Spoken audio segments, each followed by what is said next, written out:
Lagos State has now become a no-go area for men of the underworld, you would say. Now, from security, we'll move on to transportation, and sooner than later, commuters in Lagos will get a respite from the harrowing experience they encounter daily in traffic. This is going by the resolutions at the traffic summit convened by Governor Akinwumi Ambode. He has directed ministries, departments, and agencies to come up with practical ways of combating unabated gridlocks in the state.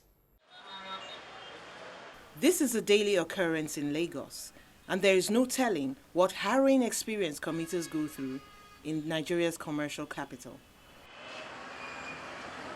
This is one reality everyone in Lagos is familiar with, a situation most people have accepted as irreparable.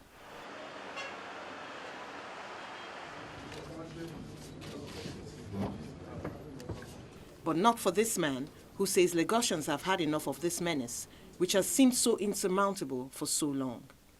As a positive first step to conquering this gridlock challenge, he convenes this summit, gathering representatives from ministries, departments, and agencies, and opinion shapers from across the state. Governor Ambode wants everyone to commit themselves to charting a new course for transportation in Lagos State.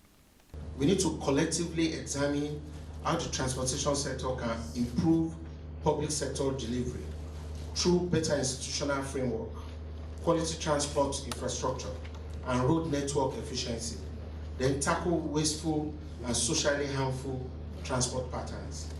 You agree with me that the ease of traveling, mobility, and communication are critical fuels for our state's economic engine. Therefore, reflecting on our circumstances of high population increase, as well as pressing need for economic growth, we must evaluate and articulate smarter and effective strategies that will reduce congestion across our roads. Addressing the major problems of traffic jam and traffic gridlock experienced by commuters and citizens at large is a key priority of this government. Hence, very early in this administration, this summit is being organized for us all to collectively agree the challenges and provide the immediate and medium-term solution to the prevalent conditions of our roads and transport system. This summit would afford us all the platform to articulate and share knowledge, develop jointly workable traffic management system, solutions, explore initiative approaches to free the roads and establish principles that will guide our future actions and help us develop a robust traffic management system for the state. Transport management experts take participants through an overview of current traffic management problems in the state. Bad junction design, rapid population growth, increased travel demands, and increase in journey time are some of the problems identified. We identified that the Community Development Association have installed gates in order to improve security in their communities.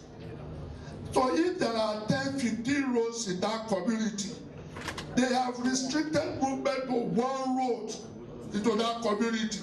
So everybody is now compelled to use that road. If we can speak to the Community Development Association and give them timing for reorganizing, I'm sure the issue of gated street can help to redistribute traffic. The greatest of our challenge in last master is the human element. And of course, on engineering and enlightenment, the state government spends a lot of money on engineering, but when it comes to people's attitude to the traffic, that is where the major challenge comes from. After much deliberations, some of the speakers are able to put forward a few solutions. They think the traffic situation in Lagos will improve if the government makes better use of existing capacity and resources. They urge that attention be given to urban restructuring and redevelopment. They also want government to give priority to road maintenance. Part of what led to the early collapse of traffic by the time Your Excellency was actually coming in was a total collapse of the enforcement. For one reason or the other. But the truth was also that people are not geared towards that particular. No matter how beautiful your highways, no matter how beautiful your flyovers, if nobody, because there will continue to be some mad people on the road. That is what cities are meant for. If you don't have crazy people in any city, don't live there. Because so many things are attached to it as part of the fun. The medical people are there, law enforcement agency is there. They are just there all about. The fun of also that particular city is to be sure that we actually enforce in all ways. Physical planning can be taken into consideration, effective synergy. All houses on our roads now have shops opening onto the roads.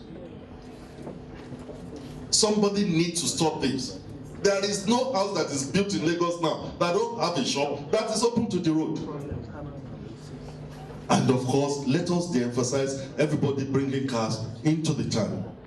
I've cited example of Abuja to His Excellency before.